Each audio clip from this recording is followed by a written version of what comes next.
안녕하세요. 참았던 이야기들입니다. 구독과 좋아요 부탁드려요. 왜 미역국 한 그릇이 이렇게 억울하고 서러운 걸까요? 결혼하고 나서 15년 동안 저는 남편과 아이, 시댁 식구들 생일이면 꼬박꼬박 미역국을 끓였어요. 그런데 제 생일엔 아무도 묻지 않아요. 오늘 미역국 먹었어? 한마디 대신 그저 당연하다는 듯 넘어가는 사람들 속에서 나만의 생일은 존재하지 않는 것 같았죠. 목소리가 떨린다. 차분하게 얘기하지만 그 안에 담긴 서러움은 깊다. 특히 시어머니는 남편과 아이 생일마다 전화를 걸어 미역국을 끓였는지 확인했어요. 그 전화가 벌써 14년이 넘었죠. 처음에는 이게 가족이구나 싶어 기분 좋게 대답했지만 해가 갈수록 그 전화는 점점 제 마음을 갉아먹는 칼날이 되었어요. 27, 꽃 같은 나이에 결혼했다. 사랑스러운 신랑 옆에서 웨딩드레스를 입고 있던 그날의 나는 행복했다. 시댁 식구들이 모두 친절해 보였고 특히 시어머니는 우리 며느리 예쁜 애라며 내 손을 잡고 반가워했다. 하지만 신혼여행에서 돌아온 지 한 달도 안 되어 첫 번째 시험이 왔다. 남편의 생일이었다. 며느리야, 우리 집은 생일마다 미역국이 빠지면 안 된다. 그게 우리 집 전통이야.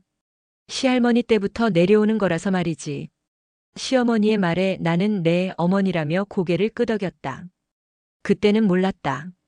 그 전통이라는 이름 아래 내가 얼마나 많은 것을 포기하게 될지 말이다. 새벽 5시에 일어나 미역을 불렸다. 남편이 좋아한다던 소고기를 사러 정육점까지 갔다. 시어머니가 알려준 대로 소고기를 참기름에 볶고 미역을 넣어 정성스럽게 끓였다. 2시간 넘게 졸이니 진한 국물이 우러나왔다. 우와, 향이 좋네. 남편이 한 숟갈 떠서 맛보더니 괜찮네라고만 했다. 칭찬이라기보다는 평가였다. 하지만 그때는 그것도 고마웠다. 시어머니에게 전화가 왔다. 미역국 했어? 네, 어머니. 새벽부터 정성스럽게 끓였어요. 소고기 넣었지? 우리 아들이 소고기 들어간 미역국을 좋아해. 싱겁게 하지 말고 간도 맞춰야 해. 네, 어머니. 다 챙겼어요. 그래, 잘했어. 우리 며느리 참 똘똘하네. 전화를 끊고 나니 뿌듯했다. 시어머니께 인정받은 것 같아서. 결혼 후 첫 번째 내 생일이 왔다. 설레는 마음으로 남편이 뭔가 준비했을까 기대했다. 신혼인데 당연히 뭔가 해주겠지? 하지만 남편은 평소와 다름없이 출근했다. 점심때 카톡으로 생일 축하해라는 메시지만 왔다. 그것도 이모티콘 하나 없이. 저녁에 남편이 집에 돌아왔다. 빈손이었다. 오늘 뭐 먹어? 내 마음은 벌써 식어 있었지만 그래도 혹시나 해서 말했다. 오늘 내 생일인데. 아, 그렇네. 미안해. 깜빡했다. 그럼 치킨 시켜 먹을까? 치킨. 내 생일 저녁이 치킨이라니. 그것도 배달 치킨. 시어머니에게서는 연락도 없었다. 내가 먼저 안부 전화를 드렸더니 오늘이었구나. 축하해라며 무심하게 넘어갔다. 미역국 이야기는 꺼내지도 않았다. 그날 밤 혼자 눈물을 흘렸다. 이게 결혼 생활이구나. 아이가 태어나고 첫 번째 생일이 왔다. 시어머니는 일주일 전부터 전화를 걸기 시작했다. 지아 생일 준비는 다 했니? 네, 어머니. 미역국 끓일 거지. 우리 지아가 태어나서 첫 번째 생일인데 미역국이 빠지면 안 되지. 네, 물론이에요. 케이크도 사고 고기도 구워야 해. 친척들도 올 텐데 상차림을 제대로 해야지. 생일 당일 나는 새벽 4시에 일어났다. 미역국을 끓이고 갈비를 재워두고 나물을 무치고 전을 부쳤다. 케이크를 주문하러 가고 과일을 사서 깎았다. 온종일 주방에서 헤어나오지 못했다. 친척들이 모여들었다. 시어머니는 상차림을 보며 만족스러워했다. 우리 며느리가 참 잘했네. 지아야, 엄마가 정성스럽게 미역국 끓여줬지? 하지만 정작 나는 아이와 함께 사진 한 장 제대로 찍지 못했다. 계속 설거지하고 음식 나르고 손님 접대하느라. 그날 밤 남편에게 말했다. 다음엔 좀 도와줘. 혼자서 다 하기 힘들어. 뭘 도와줘? 잘했잖아. 엄마도 칭찬하던데. 칭찬. 내가 원했던 건 칭찬이 아니라 배려였는데. 시간이 흘러 내 생일이 다시 왔다. 이번에는 기대하지 않기로 했다. 어차피 아무도 신경 쓰지 않을 테니까. 역시나 남편은 평소처럼 출근했고 시어머니에게서는 연락이 없었다. 오히려 시어머니는 그날 전화를 걸어서 이번 주 날씨가 추워진다니까 지하 옷 두껍게 입혀라는 말만 했다. 저녁 때 남편이 돌아와서 물었다. 저녁 뭐 먹어? 내가 뭘 먹고 싶은지는 안 궁금해. 갑자기 왜 그래? 오늘 내 생일이야. 어? 정말? 아, 미안. 완전 깜빡했네. 그럼 뭐 먹고 싶어? 미역국.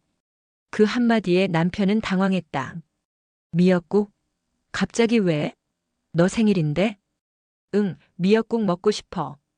당신이랑 지아 생일 때처럼 정성스럽게 끓인 미역국. 그날 나는 혼자서 미역국을 끓였다.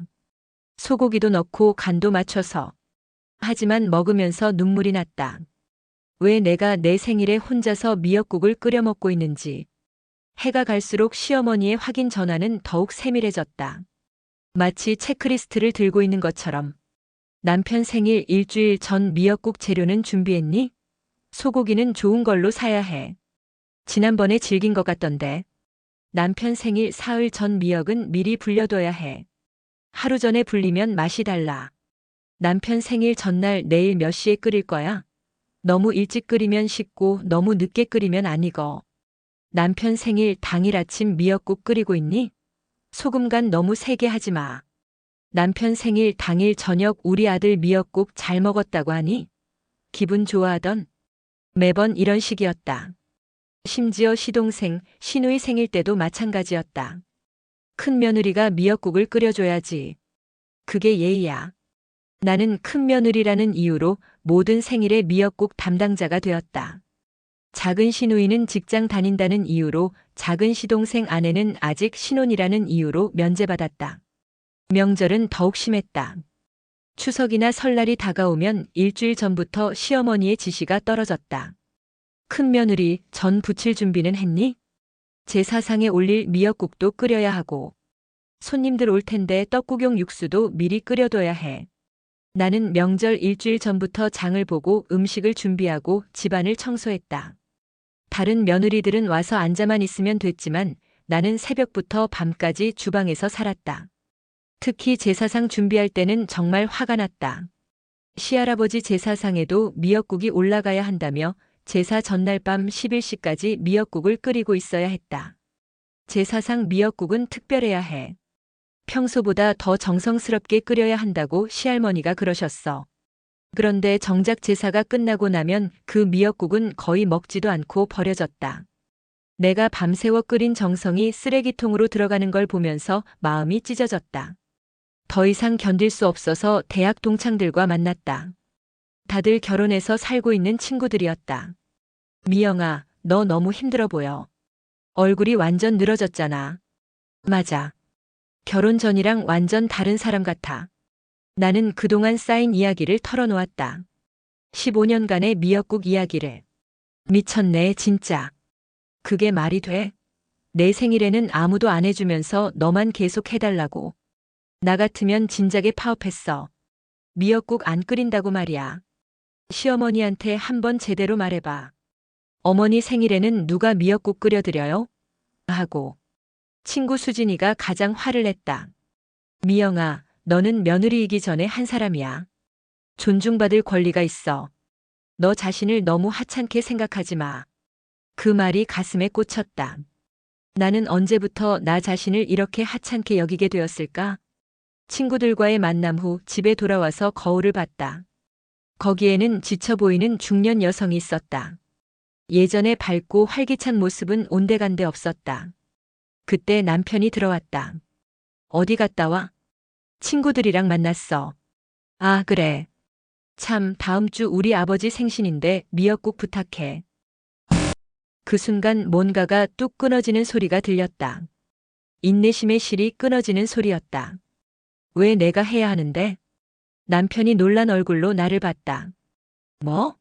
갑자기 왜 그래? 15년 동안 내가 끓인 미역국이 몇 그릇인지 아셔? 그게 뭔 소리야? 당신 생일, 지아 생일, 시아버지 생신, 시어머니 생신, 시동생 생일, 시누이 생일, 제사 상용 미역국까지.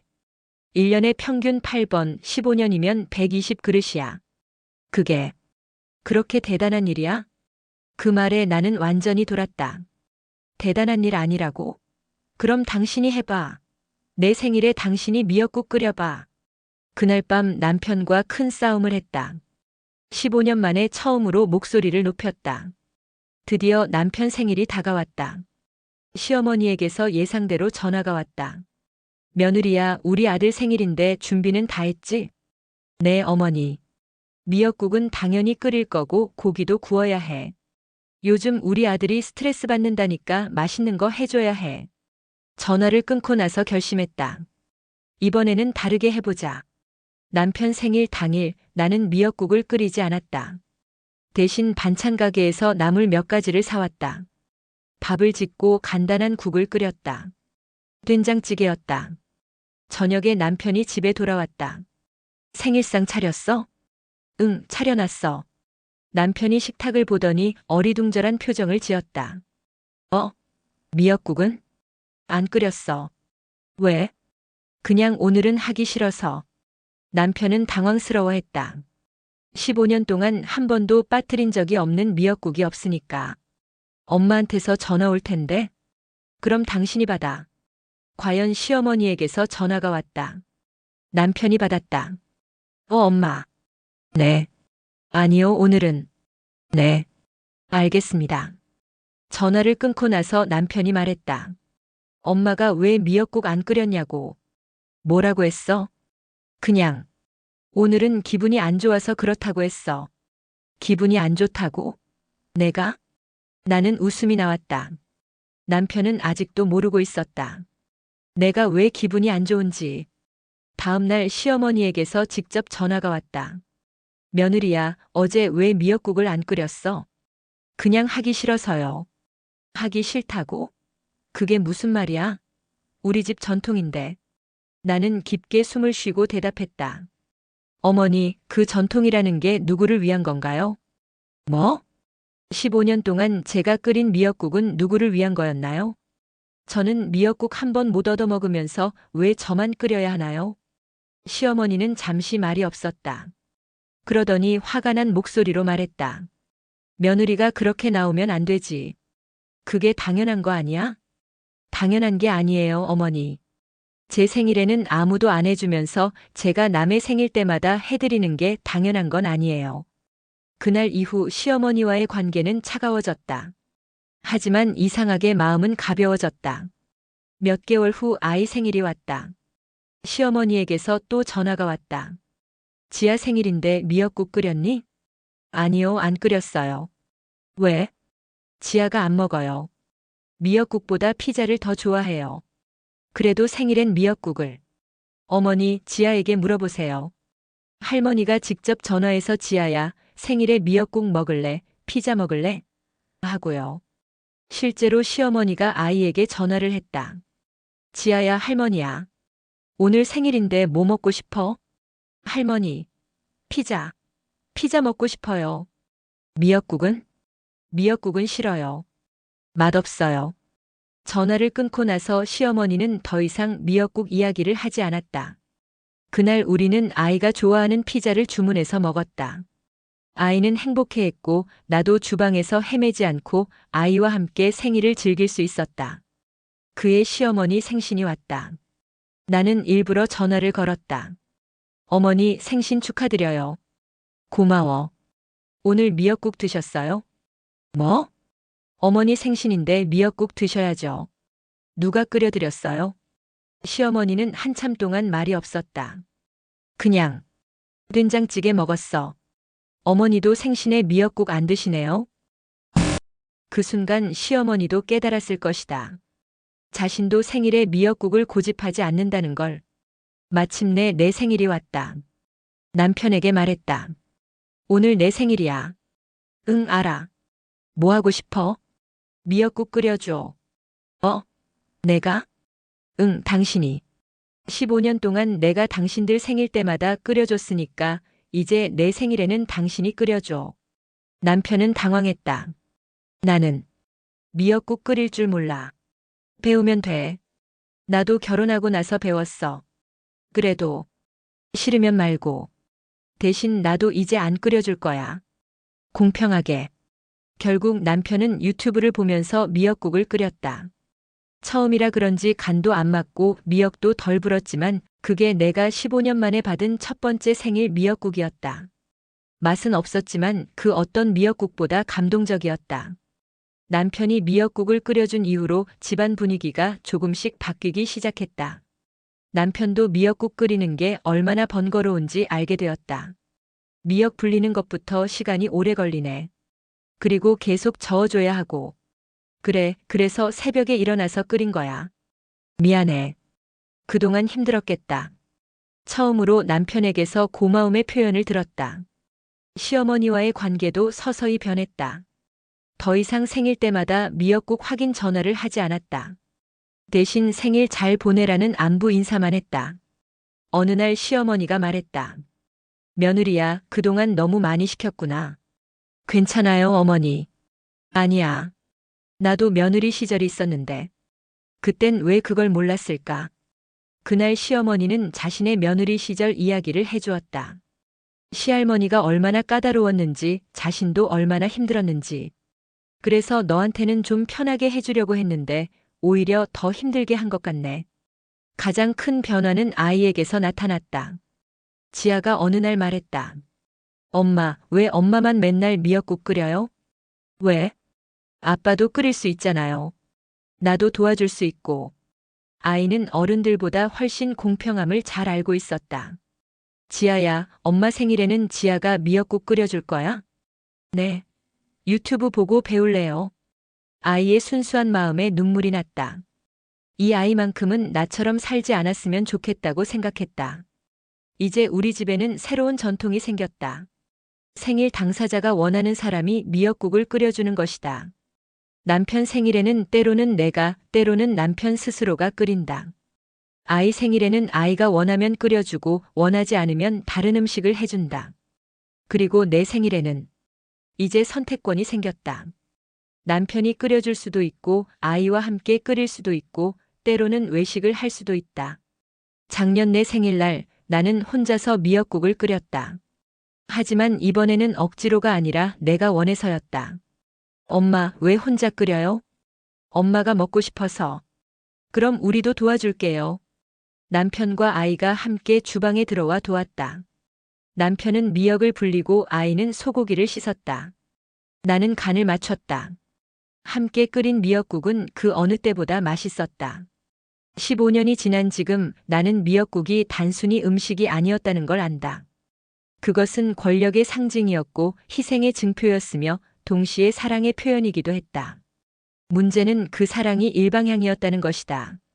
어느 날 친정 어머니와 통화를 하다가 깨달았다. 엄마, 우리 집에서는 생일에 꼭 미역국 먹어야 한다는 규칙이 있었나요? 그런 거 없었지. 내가 먹고 싶은 걸 해줬는데? 그럼 왜 시댁에서는? 아, 그거? 그냥 핑계야. 며느리 부려먹으려는. 친정 어머니의 직설적인 말에 모든 게 명확해졌다. 전통이라는 이름으로 포장된 건 그냥 불평등이었다. 그날 밤 나는 오랫동안 잠들지 못했다. 15년 동안 내가 지켜온 것이 과연 무엇이었을까? 가족의 평화? 아니면 단순한 굴복이었을까? 침대 옆 창문으로 보이는 달빛을 바라보며 생각했다. 내 딸 지아가 나중에 결혼해서도 이런 일을 겪어야 할까? 그 생각만으로도 가슴이 답답해졌다. 다음 날 아침 평소와 다름없이 시어머니를 위한 아침을 준비하면서도 마음 한구석에는 의문이 자리 잡았다. 왜 나만 이렇게 해야 하지? 시아버지는 시어머니 생일에 미역국을 끓여주지 않는다. 남편도 내 생일에 미역국을 직접 끓여주지 않는다. 오직 나만이 며느리라는 이유로 이 역할을 해야 한다고 여겨져 왔다. 몇 달 전 시어머니와 단둘이 마주 앉을 기회가 있었다. 시아버지는 친구들과 낚시를 가고 남편과 지아는 놀이공원에 간 조용한 오후였다. 그때 나는 용기를 내어 물어봤다. 어머니, 정말 궁금한 게 있어요. 뭔데? 어머니 어릴 때부터 생일에 미역국 드셨어요? 시어머니는 잠시 생각하더니 쓴웃음을 지었다. 아니야. 우리 때는 생일이 뭐 특별한 날이었나. 먹을 것도 없었는데. 그럼 언제부터 그런 전통이 생긴 건가요? 시할머니가. 아니, 사실은 내가 만든 거야. 충격적인 고백이었다. 어머니가요? 결혼하고 나서 남편이 생일에 뭔가 특별한 걸 해달라고 하더라. 그때 미역국이 몸에 좋다고 해서 끓여줬더니 좋아하더라고. 그래서 계속 하게 된 거지. 그럼 전통이 아니라 내가 만든 규칙을 전통이라고 포장한 거야. 그게 더 무게감 있게 들리니까. 그 순간 나는 15년간의 억울함이 한꺼번에 터져 나오는 걸 느꼈다. 하지만 동시에 시어머니도 나와 같은 며느리였다는 걸 깨달았다. 시어머니는 차를 한 모금 마시고 계속 말했다. 처음에는 남편이 좋아하니까 기분이 좋았어. 내가 특별한 음식을 만들어주는 것 같아서 뿌듯했지. 그런데 언제부턴가 그게 의무가 되더라. 아프거나 바빠도 해야 하는. 힘들지 않으셨어요? 많이 힘들었지. 특히 첫째 낳고 몸조리도 제대로 못했는데 시아버지 생일이 겹쳤을 때. 그때는 정말 원망스러웠어. 시어머니의 눈가가 촉촉해졌다. 나는 그제야 깨달았다. 시어머니도 한때는 나와 같은 심정이었다는 것을. 시어머니는 계속 말했다. 나도 며느리 때 많이 힘들었어. 시할머니는 정말 까다로우셨거든. 그때는 며느리가 집안일 다 하는 게 당연했으니까. 그럼 왜 저한테도? 내가 당했으니까 너도 당해야 한다고 생각했나 봐. 지금 생각해보니 정말 어리석었지. 시어머니의 눈에 눈물이 고였다. 며느리야, 미안해. 정말 미안해. 그날 우리는 서로를 이해하게 되었다. 시어머니도 피해자였고 나도 피해자였다. 그 고리를 끊는 건 이제 내 몫이었다. 어머니, 저도 이해해요. 어머니도 어려우셨을 거예요. 그래도 변명은 안 돼. 내가 너한테 너무 많은 걸 요구했어. 이제라도 얘기할 수 있어서 다행이에요. 시어머니는 한참 동안 창밖을 바라보더니 말했다. 우리 며느리가 참 많이 참았구나. 미안하다. 이제 서로 이해했으니 됐어요. 앞으로는 달라질 거예요. 그 순간 나는 15년 만에 처음으로 시어머니를 같은 여자로 느꼈다. 나이와 세대는 달랐지만 우리는 모두 누군가의 며느리였고 누군가의 어머니였으며 무엇보다 한 사람의 여성이었다. 시어머니가 말했다. 너도 언젠가 며느리를 맡겠지. 그때는 나처럼 하지 마라. 네, 약속드릴게요. 지아가 행복한 결혼했으면 좋겠다. 시어머니한테 눈치 보지 않는. 그날 이후 우리 관계는 완전히 달라졌다. 시어머니는 내게 미역국을 강요하지 않았고 나도 시어머니를 이해하려고 노력했다. 지아가 12살이 되던 해 나는 아이와 진솔한 대화를 나눴다. 아이가 숙제를 마치고 소파에 앉아 TV를 보고 있을 때였다. 지아야, 엄마가 약속할게. 무슨 약속이요? 지아가 나중에 결혼해도 엄마는 지아한테 억지로 뭔가 하라고 하지 않을 거야. 왜요? 모든 사람은 존중받을 권리가 있거든. 지아도 지아의 남편도 그리고 엄마도. 아이는 고개를 끄덕였다. 엄마, 그럼 지아가 남자친구 생일에 미역국 안 끓여줘도 돼요? 당연하지. 끓여주고 싶으면 끓여주고 싫으면 안 끓여줘도 돼. 그게 정상이야. 아이의 눈이 반짝였다. 나는 이 아이만큼은 나와 같은 길을 걷지 않게 하겠다고 마음먹었다. 엄마는 왜 할머니한테 미역국 끓여드려요? 처음에는 해야 한다고 생각했는데 이제는 하고 싶어서 해. 할머니가 좋아하시거든. 그럼 하기 싫으면 안 해도 돼요? 그래. 하지만 가족이니까 서로 배려는 해야지. 강요가 아니라 배려로. 아이는 진지하게 들었다. 나는 계속 말했다. 지아야, 나중에 지아가 결혼하면 엄마는 지아 편이 될 거야. 시어머니보다도. 정말요? 정말이야. 엄마의 딸이 가장 소중하니까. 아이가 내 품에 안겼다. 따뜻했다. 이 아이만큼은 내가 겪은 고통을 물려주지 않겠다는 다짐이 더욱 확고해졌다. 며칠 후 지아가 물어봤다. 엄마, 지아도 나중에 엄마처럼 미역국 잘 끓일 수 있을까요? 당연하지. 하지만 꼭 끓일 필요는 없어. 지아가 원하면 배우고 원하지 않으면 다른 걸 잘하면 돼. 다른 건 뭐요? 지아가 좋아하는 거. 그림 그리기, 노래 부르기, 책 읽기. 뭐든지. 아이의 얼굴이 밝아졌다. 나는 내 딸이 요리를 못한다고 해서 나쁜 며느리라는 소리를 듣지 않는 세상에서 살기를 바랐다. 남편도 많이 달라졌다. 이제는 가끔 먼저 나서서 미역국을 끓인다. 실력도 많이 늘었다. 여보, 오늘 지아 친구들 온대. 미역국 끓여줄까? 지아가 원해? 응, 지아가 아빠 미역국이 맛있다고 하네. 남편이 웃으며 말했다. 이제는 미역국이 의무가 아니라 선택이 되었다. 어느 날 남편이 말했다. 미안해, 여보. 그동안 당연하다고 생각했어. 이제라도 알았으니 됐어. 나도 우리 엄마처럼 살고 있었구나. 반성해. 남편의 변화를 보면서 희망을 느꼈다. 사람은 변할 수 있다는 걸. 처음에 남편이 미역국을 끓일 때는 서툴렀다. 미역을 너무 오래 불려서 흐물흐물하게 만들거나 간을 제대로 맞추지 못해 싱겁거나 짰다. 하지만 포기하지 않았다. 여보, 이거 왜 이렇게 짜? 처음이니까 그럴 수 있지. 다음에는 소금을 조금씩 넣어봐. 알겠어. 연습해 볼게. 남편이 요리를 배우는 모습을 보면서 나는 새로운 감정을 느꼈다. 이제야 진짜 동반자가 되는 것 같았다. 한 사람만 일방적으로 주는 관계가 아니라 서로 나누어 가지는 관계로. 남편이 미역국 실력이 늘면서 자신감도 생겼다. 이제는 다른 요리도 도전한다. 여보, 오늘은 된장찌개 해볼까? 좋아. 지아가 아빠 요리 좋아하네. 나도 이제 요리가 재미있어. 왜 진작 안 해봤을까? 남편의 변화를 보면서 시어머니도 놀라워했다. 우리 아들이 요리를 하다니. 세상이 많이 변했네. 좋은 변화죠, 어머니. 그래, 좋은 변화야. 나도 아버지한테 요리 가르쳐 봐야겠다.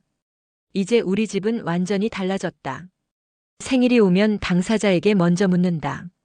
뭐 먹고 싶어? 누가 해줬으면 좋겠어? 어떻게 보내고 싶어?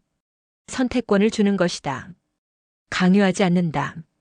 지아 친구가 놀러와서는 신기해했다. 지아야, 너희 집은 왜 이렇게 평화로워? 평화로워? 우리 집은 맨날 엄마랑 할머니가 싸워. 음식 때문에. 아이들도 안다. 어떤 집이 건강한 집인지. 우리 집에 새로운 전통이 생겼다. 매주 일요일마다 가족 회의를 한다. 각자 하고 싶은 일, 도움이 필요한 일을 이야기한다. 이번 주는 누가 설거지할까? 저 할게요. 지아가 손을 번쩍 든다. 그럼 나는 빨래할게. 남편이 말한다. 그럼 나는 청소하고. 내가 웃으며 말한다. 시어머니도 참여한다. 나는 반찬 미리 만들어 놓을게. 너희들 바쁘니까. 어머니 괜찮으세요? 괜찮아. 이제 내가 하고 싶어서 하는 거야. 이렇게 모든 일을 나누어 하니 아무도 과도한 부담을 지지 않는다. 그리고 무엇보다 서로를 배려하는 마음이 생겼다. 이제 미역국은 우리 집에서 새로운 의미를 갖는다. 사랑의 표현이지만 강요되지 않는. 전통이지만 맹목적이지 않은. 가끔 나는 여전히 미역국을 끓인다. 하지만 이제는 해야 해서가 아니라 하고 싶어서 한다. 그 차이는 크다. 남편이 맛있게 먹으면 기분이 좋고 아이가 엄마 미역국 최고 라고 하면 뿌듯하다. 하지만 안 먹어도 섭섭하지 않다. 그게 건강한 관계다. 어제는 지아가 미역국을 끓여봤다. 엄마, 저도 끓여볼게요. 좋아. 어떻게 하는지 알려줄까? 네. 지아와 함께 미역국을 끓이면서 나는 새로운 기쁨을 느꼈다. 이제는 미역국이 부담이 아니라 가족과 함께 나누는 즐거운 시간이 되었다. 엄마, 이거 어떻게 해요? 미역을 먼저 불려야 해. 찬물에 30분 정도. 와, 진짜 부풀어요. 그렇지? 신기하지? 아이가 신기해하는 모습을 보면서 나는 미역국에 대한 새로운 추억을 만들고 있었다. 억지로가 아니라 즐겁게. 요즘 시어머니 친구들 사이에서 내 이야기가 화제라고 한다. 큰 며느리가 미역국 파업을 했다면서. 어떤 분들은 요즘 며느리들은 버릇 없다고 하시지만 어떤 분들은 우리도 반성해야겠다고 하신다고 한다. 시동생 아내가 어느 날 조심스럽게 물어봤다. 언니, 어떻게 그런 용기를 내셨어요? 용기라기보다는 더 이상 참을 수 없었어. 저도 힘들어요. 시어머니가 맨날. 나는 그녀에게 말했다. 당신도 소중한 사람이야. 존중받을 권리가 있어. 참는 게 미덕이 아니야. 그녀의 눈에 눈물이 고였다. 나와 같은 상처를 가진 사람이었다. 하지만 어떻게 시작해야 할지 모르겠어요. 작은 것부터. 나는 미역국부터 시작했잖아. 정말 바뀔까요? 바뀌어. 시간이 걸리지만 반드시 바뀌어. 며칠 후 그녀가 다시 연락했다. 언니, 저도 용기 냈어요. 이번 시아버지 생일에는 남편이랑 같이 준비했어요. 어떻게 됐어? 처음에는 시어머니가 놀라셨는데 나중에는 좋아하시더라고요. 아들이 요리하는 모습 보시면서 다행이다. 계속 그렇게 해. 변화는 전염된다. 한 사람이 용기를 내면 다른 사람도 따라한다. 우리 가족의 변화가 다른 가족에게도 영향을 미치고 있었다. 이웃집 아주머니도 말했다. 우리 며느리도 요즘 달라졌어. 예전에는 말 한마디 못하더니 이제는 자기 의견을 말하네. 좋은 변화 아닌가요? 처음에는 당황했는데 지금은 오히려 편해. 서로 속마음을 아니까. 몇 달 전 시어머니가 갑자기 아프셨다. 큰 병은 아니었지만 일주일 정도 입원하셔야 했다. 그때 나는 자연스럽게 병원에 가서 시어머니를 돌봤다. 며느리야, 고맙다. 뭐려, 당연한 거죠. 당연한 게 아니야. 내가 너한테 그렇게 했는데. 이제 그런 얘기 하지 마세요. 시어머니가 내 손을 잡았다. 나 정말 미안해. 너한테 너무 많은 걸 요구했어. 어머니도 힘드셨을 거예요.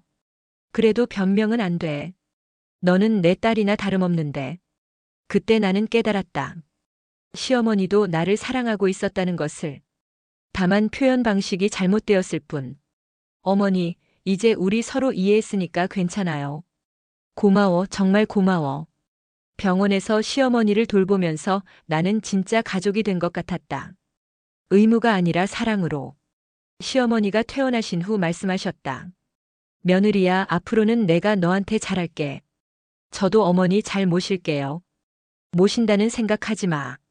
우리 가족이니까 서로 도우면서 살자. 그날 이후 우리는 진짜 가족이 되었다. 15년간의 미역국 전쟁이 끝났다. 승자도 패자도 없다. 다만 서로를 이해하게 되었을 뿐이다. 나는 더 이상 미역국이 무섭거나 원망스럽지 않다. 그것은 이제 내 선택의 영역에 있다. 끓이고 싶으면 끓이고 싫으면 안 끓인다. 그것만으로도 충분히 자유롭다. 시어머니는 이제 나를 우리 며느리가 아니라 미영이라고 부른다. 하나의 인격체로 인정해주는 것이다. 남편은 이제 집안일을 분담한다. 미역국뿐만 아니라 다른 요리도 배우고 있다. 아이는 평등한 가족관계 속에서 자라고 있다. 이 아이만큼은 내가 겪은 고통을 겪지 않을 것이다. 미역국 한 그릇으로 시작된 작은 반란이 우리 가족을 바꿨다. 이제 우리는 서로를 존중하는 진정한 가족이 되었다. 그것이 15년간의 미역국 전쟁이 준 가장 큰 선물이다. 요즘 나는 미역국을 끓일 때마다 웃는다. 예전에는 의무감으로 무거웠던 마음이 이제는 가벼워졌다. 가족을 위해 뭔가를 한다는 것이 이렇게 즐거울 수 있다는 걸 처음 알았다. 어제도 남편이 말했다. 여보, 오늘 미역국 정말 맛있어. 고마워. 사랑으로 끓였거든. 사랑으로? 응. 의무가 아니라 사랑으로. 남편이 웃었다. 지아도 웃었다. 시어머니도 웃으셨다. 우리 가족의 웃음소리가 집안에 울려 퍼졌다. 마지막으로 하고 싶은 말이 있다. 모든 며느리들에게. 당신은 며느리이기 전에 한 사람입니다. 존중받을 권리가 있습니다. 참는 것이 미덕이 아닙니다. 당신의 행복도 소중합니다.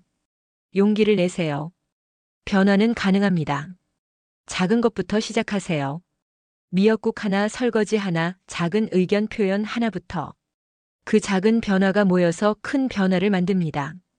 그리고 모든 시어머니들에게. 며느리도 누군가의 소중한 딸입니다. 그들도 꿈과 희망을 가진 사람들입니다. 전통이라는 이름으로 억압하지 마세요. 함께 만들어가는 새로운 전통이 더 아름답습니다.